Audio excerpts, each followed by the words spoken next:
Si Mary Jane ay kilala sa kanilang probinsya bilang isang mabait, tahimik, at masunuring anak. Lumaki siya sa piling ng kanyang mga magulang na parehong magsasaka. Mahirap lamang sila, ngunit puno ng pagmamahala ng kanilang tahanan. Madalas siyang tawagin ng mga kapitbahay na masunurin dahil hindi siya palalabas at lagi lamang nakikita sa bukid o kaya naman ay sa bahay. Ngunit sa kabila ng kanyang pagiging masunurin, tulad rin siya ng ibang dalaga, may pusong marunong umibig. Nang mapilitang lumuwas siya sa Maynila upang maghanap ng trabaho, doon niya nakilala si Randy, isang lalaking magaling magsalita. May pangakong tila kay sarap pakinggan. Sa una, ramdam niya ang tunay na pag-aalaga nito. Lagi siyang sinusundo, ipinapasyal, at sinasabing siya lamang ang mahal. Sa kabila ng takot niyang magkamali, nagtiwala siya kay Randy. Mahal na mahal niya ito, at naniniwala siyang ito na ang lalaking itinakda para sa kanya. Ngunit ang lahat ng pangarap ay kumuho ng isang araw, ay malaman niyang siya ay nagdadalang tao. Kinabahan siya ngunit mas nangibabaw ang tuwa dahil may bunga ang kanilang pagmamahalan. Nagmadali siyang ibalita ito kay Randy. Umaasang matutuwa ito at yayakapin siya ng maigpit. Subalit kabaliktaran ang kanyang naranasan. Hindi ko kayang maging ama. Bata pa ako. May mga pangarap pa ako para sa sarili ko. Kung kaya mong itaguyod yan ng mag-isa, bahala ka na. Pero hindi ako sasama sa gulong ito. Mariing sabi ni Randy. Sabay talikod at tuluyang iniwan siya. Parang gumuho ang mundo ni Mary Jane. Ilang araw siyang umiiyak. Halos hindi makakain at makatulog. Ang lalaking pinagkatiwalaan niya ng buong puso ay iniwan siya sa panahong pinakakailangan niya ito. Ngunit nang madama niya ang munting buhay na tumitibok sa kanyang sinapupunan, nagdesisyon siyang ipaglaban ang anak. Wala siyang maaasahan kung hindi ang kanyang sarili. Nang siya ay manganak, pinangalanan niya itong Nico. Ang unang ngiti ng bata ang nagbigay sa kanya ng lakas. Ngunit ang kapalaran ay tila mapagbiro. Sa murang edad ni Nico, na-diagnose itong may congenital heart disease. Sinabi ng doktor na kailangan itong maoperahan bago pa lumala ang kondisyon. Ngunit ang halaga ay hindi basta-basta. Isang halagang hindi niya kayang isipin kung saan kukunin. Lalong bumigat ang pasanin ni Mary Jane. Naisip niyang umuwi sa kanilang probinsya. Ngunit alam niyang wala ring maitutulong ang kanyang mga magulang. Bukod kasi sa mahihirapan sila, tiyak na masasaktan sila kapag nalaman ang kanyang lihim. Ang buong akala ng mga ito ay nagtatrabaho lamang siya bilang kasambahay sa Maynila. Pinapaaral ng kanyang mabait na amo. Ngunit ang katotohanan, mag-isa niyang pinapasa ng lahat. Wala siyang natapos na pag-aaral at wala ring permanenteng trabaho. Ang maliit na kita sa paminsan-minsang paglilinis ng bahay at paglalabada ay hindi sapat para sa gamot ng anak, lalo na para sa malaking operasyong kinakailangan nito. Sa gitna ng gabi, habang nakatingin sa payapang mukha ni Nico, mahigpit niya itong niyakap at bumulong. Anak, kahit anong mangyari, hindi kita pababayaan. Kahit mag-isa lang si Mama, lalaban tayo. At mula noon, nagsimula ang pinakamabigat na laban ni Mary Jane. Isang laban ng isang ina na iniwan, ngunit hindi kailanman sumuko. Mabilis ang paglipas ng mga buwan para kay Mary Jane. Ngunit sa bawat araw na lumilipas, ay lalo ring lumalala ang pangangailangan ng kanyang anak. Si Nico, bagamat masayahin at may ngiti na nakakahawa, pero mabilis siyang mapagod. Hinihingal kapag naglalaro at madalas ay nagkakasakit. Ang mga salitang binitawan ng doktor ay laging umuukit sa isip ni Mary Jane. Kailangan siyang maoperahan bago mahuli ang lahat. Ngunit saan siya kukuha ng 100,000 piso? Hindi pa siya nakapagtapos ng pag-aaral. Walang matatag na trabaho at wala ring maaasahan. Nagbabakasakali siya sa ilang pabrika, ngunit tinanggihan siya dahil kulang sa kwalifikasyon. Nagtinda rin siya ng kung ano-ano sa kalsada, ngunit ang kinikita ay kulang na kulang para sa gamot, gatas, at pang-araw-araw na gastusin. Minsan, habang nagpapahinga siya sa maliit na inuupahan nilang kwarto, nakatanggap siya ng tawag mula sa kanilang probinsya. Boses iyon ng kanyang ina. Anak, kamusta ka na riyan sa Maynila? Sabi mo tinutulungan ka ng amo mo. Salamat at maayos ang kalagayan mo dyan, anak. Huwag mong pababayaan ang sarili mo, ha? Napaluha si Mary Jane. Gusto niya nang aminin ang katotohanan, ngunit mas pinili niyang magsinungaling. Opo, Nay. Mabuti po ako rito. Ipapadala ko po sa inyo sa susunod na buwan ang kaunti pong naipon ko. Hindi niya masabi ang tunay na kalagayan. Ang pag-iisa, ang anak na may sakit, at ang katotohanang wala siyang amo.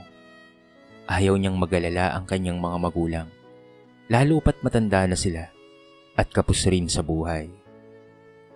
Naging takbuhan niya ang landlady nilang si Aling Bebang, isang matandang may mabuting puso. Kapag kailangan niyang umalis para maghanap buhay, si Aling Bebang ang nagbabantay kay Nico.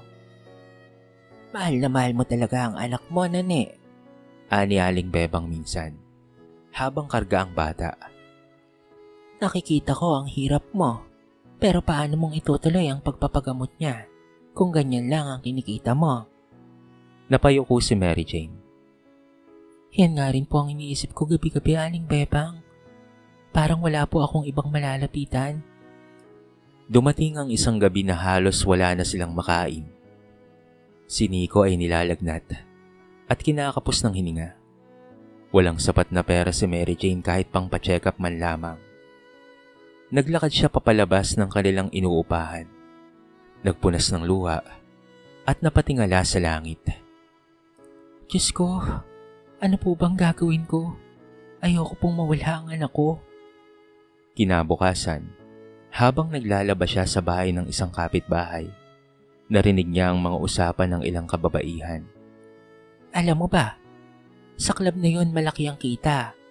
May mga babae roong kahit simpleng itsura lang, kumikita ng libo-libong piso sa isang gabi. Naku, pero delikado dun, diba? Baka mababa ang tingin sa'yo ng tao. Eh kung wala ka namang ibang paraan, hindi ba? Minsan kailangan mong magsakripisyo. Parang tinusok ang puso ni Mary Jane nang narinig niya yon. Buong araw siyang nag-isip. Alam niyang hindi yun marangal sa paningin ng iba. Ngunit para kay Nico, handa niyang gawin ang lahat. Handa niyang isakripisyo ang kanyang sarili. Kinagabihan, lumapit siya kay Aling Bebang. Aling Bebang, kung sakali pong gabi-gabi po akong wala, kaya niyo pa po bang bantayan si Nico? Nag-aalala ang matanda. Eh saan ka naman pupunta, iha? Hindi ka agad nakasagot si Mary Jane. Napaluha na lamang siya at maigpit na niyakap ang kanyang anak.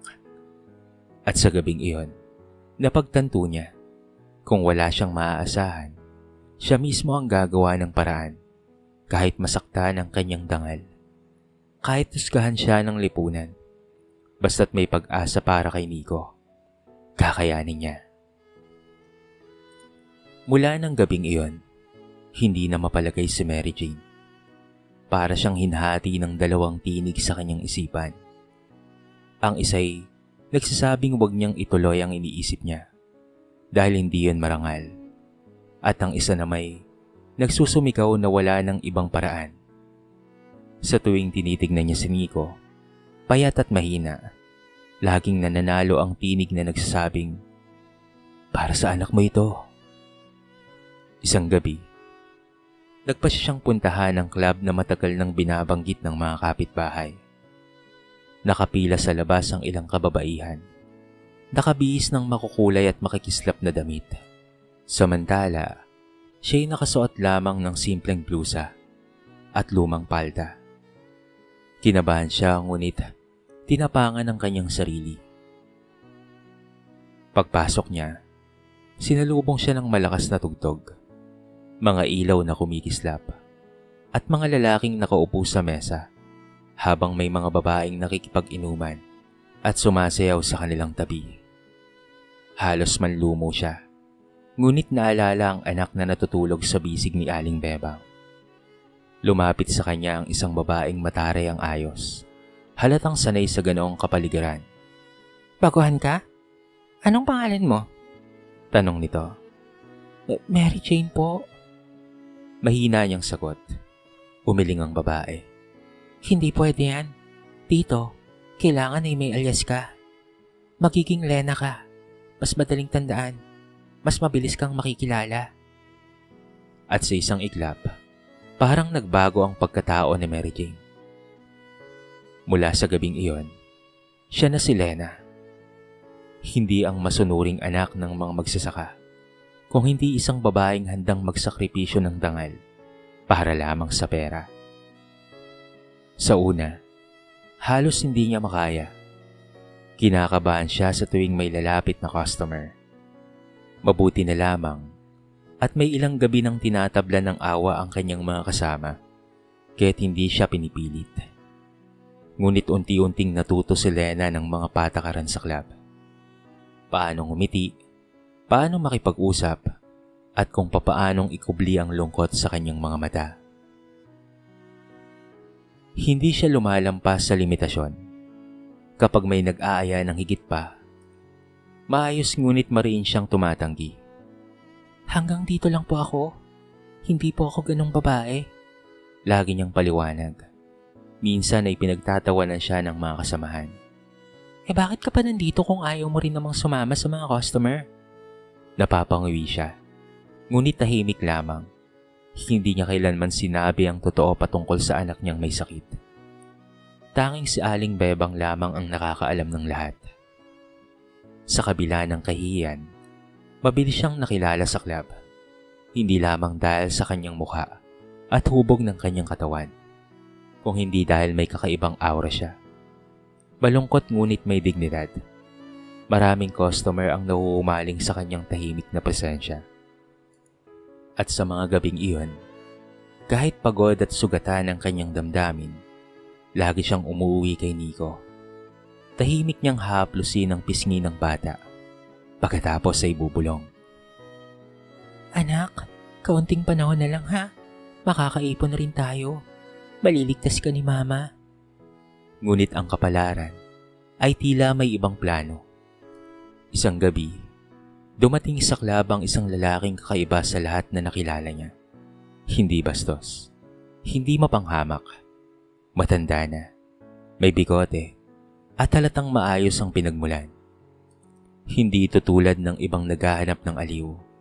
Tahimik lamang itong nakamasid, hanggang sa siya mismo ang tawagin nito. Pwede ba kitang makausap, Lena? Magalang na tanong ng lalaki. At doon nagsimula ang pagdating ni Enrico sa kanyang buhay. Isang pagdating na babago sa lahat ng kanyang pinagdaraanan. Noong unang gabi na tinable siya ni Enrico, kabado si Lena. Sanay na siyang may mga lalaking lumalapit. Ngunit kakaiba ang presensyang dala ng matandang biyuto. Hindi ito tulad ng iba na agad na naghahain ng alak o ng mga birot malalaswang salita. Tahimik lamang itong umupo, sa kamarahang umiti. Ano pong gusto niyong inumin? Tanong ng waiter, ngunit si Enrico ang sumagot. Diyos lang para sa kanya at para sa akin ay kape. Nabigla si Lena.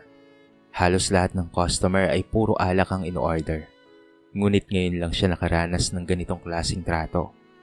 Umupo siya ng maayos, iniwasang magpakita ng kaba. Hindi mo kailangang magsayaw o magpakitang gilas. Mahinaong wika ni Enrico. Gusto ko lang nang may makakausap ngayong gabi. Doon nagsimula ang kakaibang ugnayan nila. Imbes na pisikal na atraksyon ang hanapin, Si Enrico ay nagtatanong patungkol sa buhay, mga pangarap, at kung bakit siya naroon. Nag-ingat si Lena. Hindi niya kaagad inilahad ang totoo.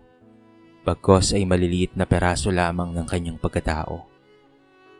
Lumipas ang ilang mga gabi at palagi na siyang hinahanap ni Enrico. Kapag siya ang tinatable nito, hindi siya pinapainom ng alak, ni hindi rin hinahawakan ng sobra. Nakikinig lang ito sa kanyang mga kwento. Hanggang isang gabi, hindi niya na napigilan. Enrico, hindi ko po talaga gusto ang trabahong ito. Pabulong niyang sabi, habang pinipisil ang baso sa kanyang kamay. Pero may anak po akong may sakit. Wala na akong ibang maisip na paraan para kumita ng mabilis. Kaya ko po ito tinitiis. Matagal siyang tinitigan ni Enrico. Walang halong panghusga. Tanging pagkahabag at pangunawa lamang ang nakita niya sa mga mata ng matanda. Kung ganon, mahinaong tugon nito. Wala kang dapat na ikahiya. Ginagawa mo ito hindi para sa sarili mo, kung hindi para sa anak mo. Pero, sana may iba pang paraan. Hindi pa rin lubos na nagtiwala si Lena. Maraming beses na siyang niloko ng mga matatamis na salita. Ngunit kakaiba ang matandang si Enrico. Hindi ito nangungulit na lumabas sila. Hindi siya pinipilit. Sa halip, para bang nakikita nito ang bigat ng kanyang pinagdaraanan at gusto lamang niyang magbigay ng ginhawa. Dahil sa pag-uusap nila, napansin ng ibang babae sa club ang pagiging espesyal ng trato kay Lena. Aba, jackpot ka ata, Lena. Ang tanda pero mukhang loaded. Baka siya na ang sagot sa mga problema mo. Biro ng isa. Ngunit imbes na matawa, mas lalo lamang nainis si Lena. Hindi siya naghahanap ng sugar daddy. Ang gusto lang niya ay maisalba ang kanyang anak. Isang gabi, hindi napigilan ni Enrico ang kanyang sarili. Lumapit siya sa manager ng club at nagtanong patungkol kay Lena. Ngunit kaunti lamang ang nalaman niya. Wala itong kamag-anak sa Maynila at tahimik lang na nangungupahan sa isang maliit na bahay. Doon nagsimula ang kanyang personal na pag-iimbestiga. Pinadala niya ang kanyang driver upang sundan si Lena matapos ang trabaho. At doon niya nadiskubre ang lahat. Ang maliit na inuupahan nito. Ang batang may sakit na halos hindi makalakad ng maayos. At ang matandang landlady na nag-aalaga rito tuwing gabi. Kinabukasan bumalik siya sa club. Nang makita siya ni Lena, akala niya ay kagaya ng dati. Isang tahimik na gabi ng kwentuhan. Ngunit lumapit sa Enrico. Seryoso ang mukha at mahinaong wika. Lena, o Mary Jane, alam ko na ang lahat. Parang gumuho ang mundo niya sa narinig. Nanginig ang kanyang mga kamay. Naglaho ang takot at hiya. Ngunit hindi yon para husgahan siya. Dahil sa mga susunod na araw, ay magiging instrumento pala itong si Enrico ng pagbabago sa kanyang buhay. Nang marinig ni Lena ang mga salitang binitawan ni Enrico, para siyang binuhusan ng malamig na tubig. Natigilan siya, hindi makagalaw. Hindi niya alam kung tatakbo ba siya palayo o magpapaliwanag. Ngunit bago pa siya makapagsalita, nagsalitang muli ang matanda. Huwag kang mag-alala, Mary Jane. Hindi ko balak na ipahiya o husgahan ka.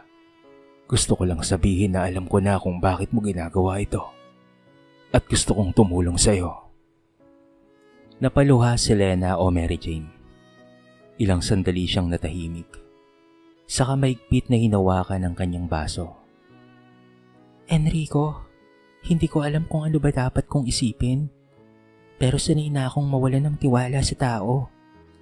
Sanay na akong niloloko. At ngayon sinasabi niyong tutulungan niyo ako. Pero bakit po? Tinitigan siya ng matanda. Mabagal na sumimsim ng kanyang kape bago ito sumagot. Dahil nakikita ko sa'yo ang aking yumahong asawa. Katulad mo, ginawa rin niya ang lahat para sa aming anak noon. At sa mga mata mo, nakikita ko ang tapang at sakit na pinipilit mong itago.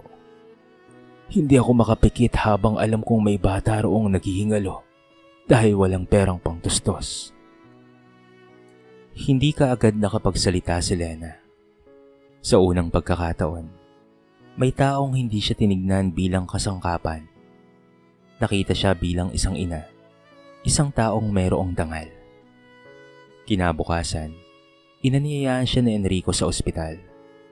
Doon sa tulong ng kanyang mga koneksyon, mabilis na na-admit si Nico at agad na sinimula ng mga pagsusuri. Ang mga doktor at nurse ay naging masigla sa pagtulong, halatang nire-respeto si Enrico. Habang hawak ang maliit na kamay ni Nico, halos hindi makapaniwala si Lena. Panginoon ko, totoo po ba ito? Hindi ko na kailangang maghintay ng taon para makaipon ng pera. Huwag ka nang mag-alala, Lena. Totoo ito. At hindi mo na kailangang maghintay pa para makaipon ng pera. Ako na ang bahala sa lahat ng gastusin. Lahat ng kakailanganin ng anak mo, katulad ng mga gamot, operasyon, maging ang pagre-recover niya, ako na ang sasagot. Lalong bumuhos ang luha ni Lena. Yumuko siya at halos lapagan ng halik ang kamay ng matanda. Enrico, hindi ko po alam kung paano kayong papasalamatan kung hindi dahil sa inyo. Hindi niya na natapos ang kanyang sasabihin dahil sa kanyang sobrang emosyon. Ilang araw ang lumipas, sumailalim na nga si Nico sa operasyon. Habang nasa labas ng operating room, hindi magkanda-o-gaga si Lena sa kaba. Nanginginig siya, halos hindi makahinga. Ngunit nariyan si Enrico. Tahimik na nakaupo sa tabi niya. Hawak ang kanyang kamay. Magtiwala ka, Lena. Malalampasan ito ng anak mo. Wika nito. At lang lumabas ang doktor, dala ang magandang balita na matagumpay ang operasyon. Halos gumuho ang mundo ni Lena sa tuwa. Agad siyang tumakbo kay Enrico at yumakap. Salamat. Salamat, Enrico. Hindi ko kakayanin to kung wala ka. Mula noon, naging parang tunay na lolo si Enrico kay Nico. Dinadalhan niya ng laruan, binabantayan tuwing matutulog, at madalas ring magbiro upang mapangiti ang bata. Si Lena naman, bagaman labis ang pasasalamat, ay nanatiling nag-iingat. Ayaw niyang umasa, dahil baka isang araw, mawala rin ang taong ito tulad ng iba. Ngunit si Enrico ay hindi nawala. Sa halip ay lalo pa siyang nanatili, at unti-unting nagbukas ng bagong pinto sa puso ni Lena. Lumipas ang ilang buwan mula nang maoperahan si Nico. Sa bawat araw ng paggaling ng bata, parang isang bagong buhay ang natamo ni Lena. Unti-unti niyang nakikita ang mas maliwanag na bukas. Hindi na lamang puno ng paghihirap at pagtitiis. Sa tabi niya, palaging naroon si Enrico. Nagdadala ng pagkain, nag-aasikaso ng gamot, at hindi nagsasawang makinig sa kanyang mga kwento. Isang gabi, matapos nilang makauwi mula sa ospital, dinala ni Enrico si Lena at Nico sa isang maliit na parke. Habang nakaupo sila sa isang bangko, tahimik lamang silang nakamasid sa mga ilaw at batang naglalaro.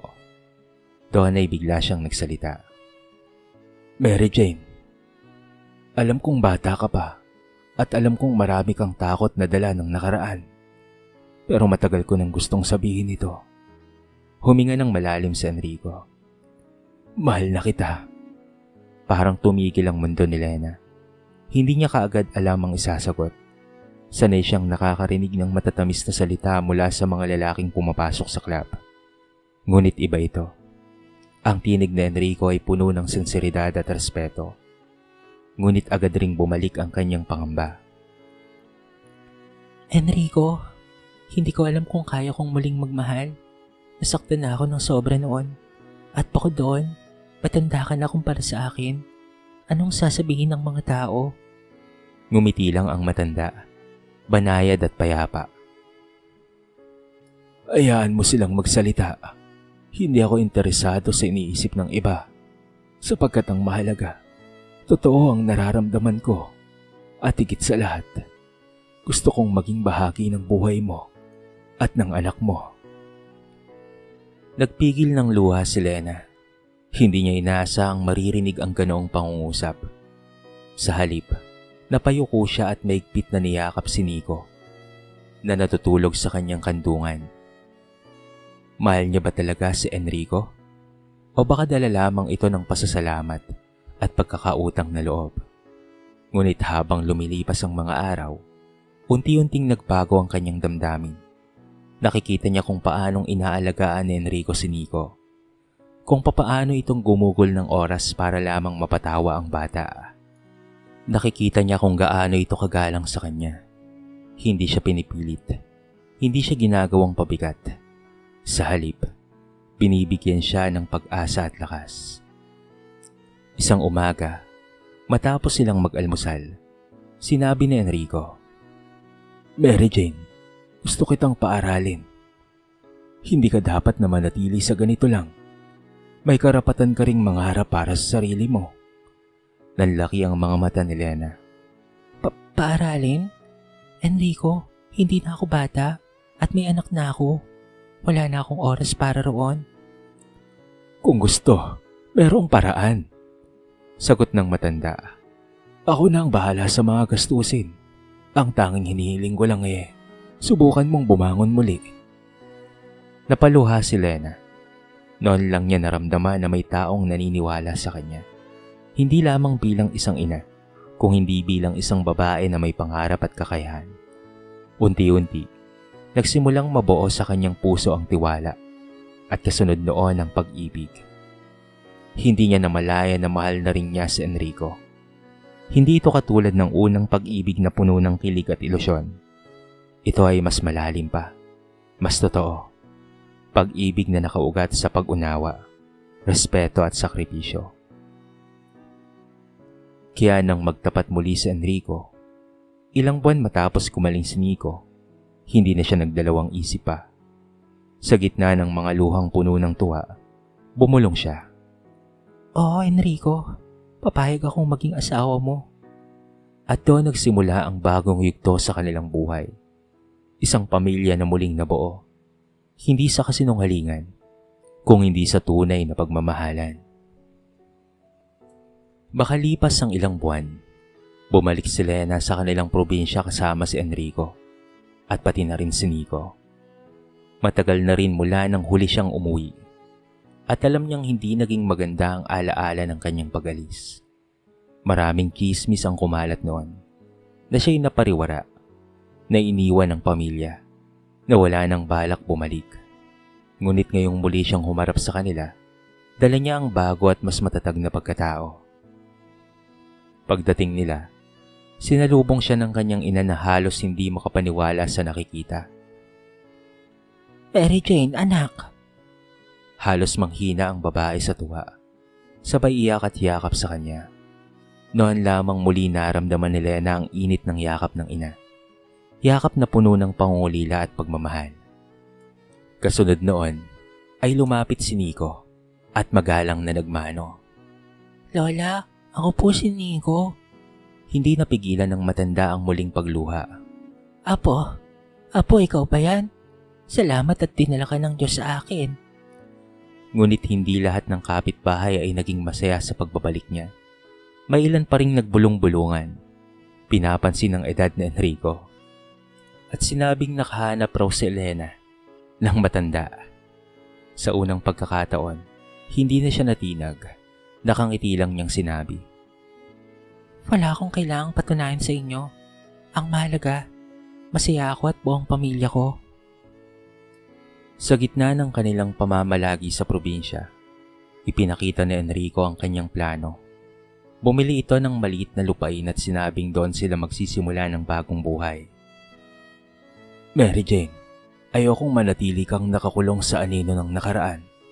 Dito't magsisimula tayong muli, kasama ang anak nating si Nico." Naging simple ngunit masaya ang kanilang mga araw. Si Nico, masiglang nag-aral at unti-unti nagkaroon ng mga kaibigan.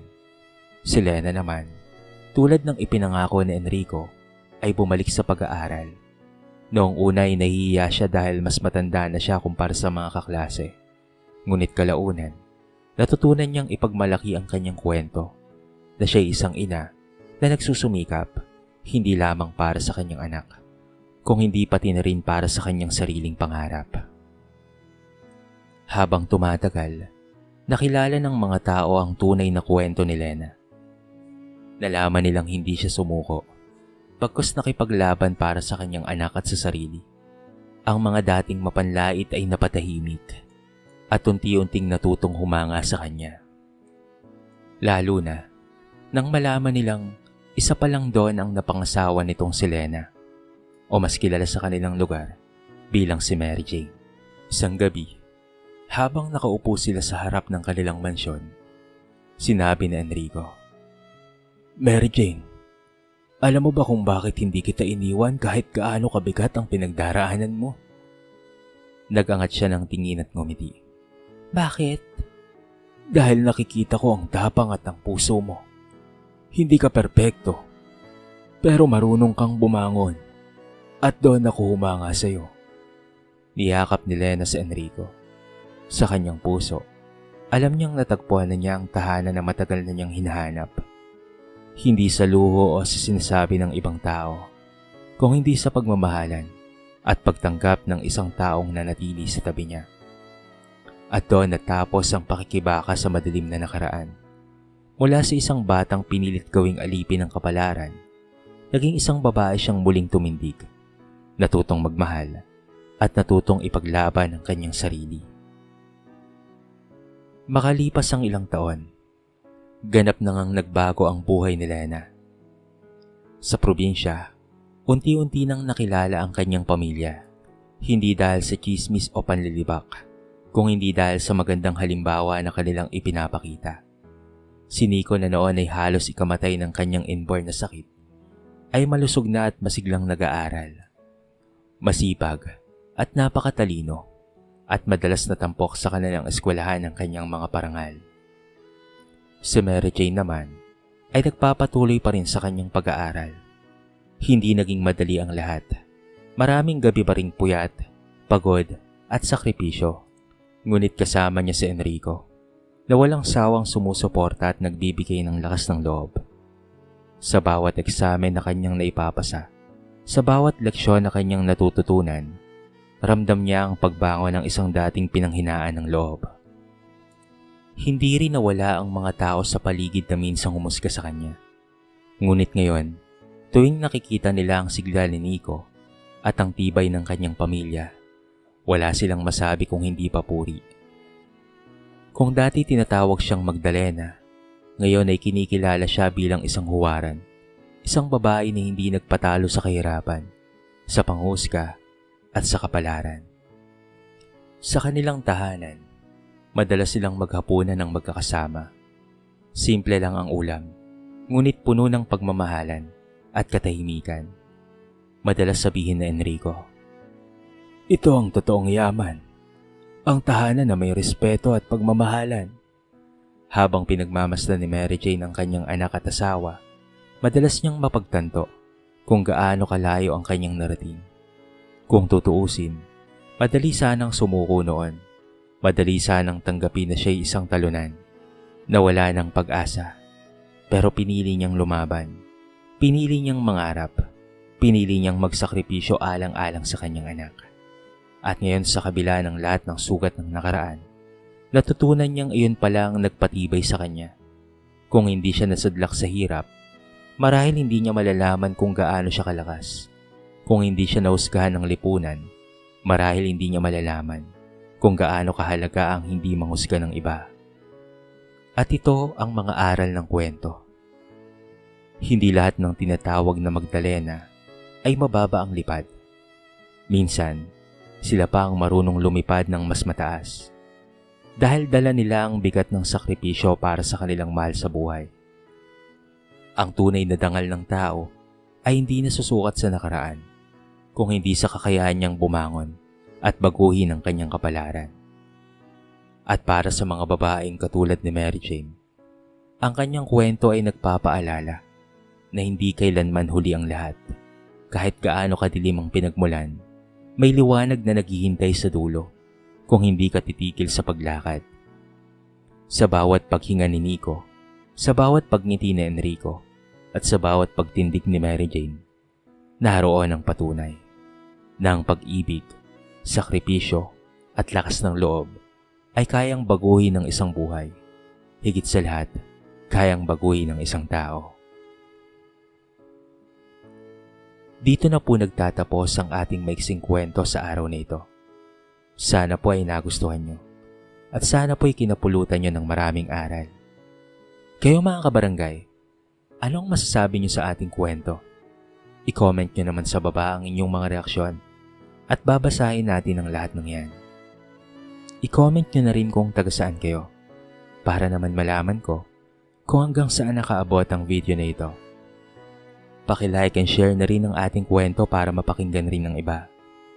At kung bago ka pa lamang sa ating channel, baka naman pwedeng pakihit ang subscribe button at bell notification button para palagi kang updated sa mga bago nating upload na katulad nito. So paano mga kabarangay? Hanggang sa muli. Thank you so much and peace out.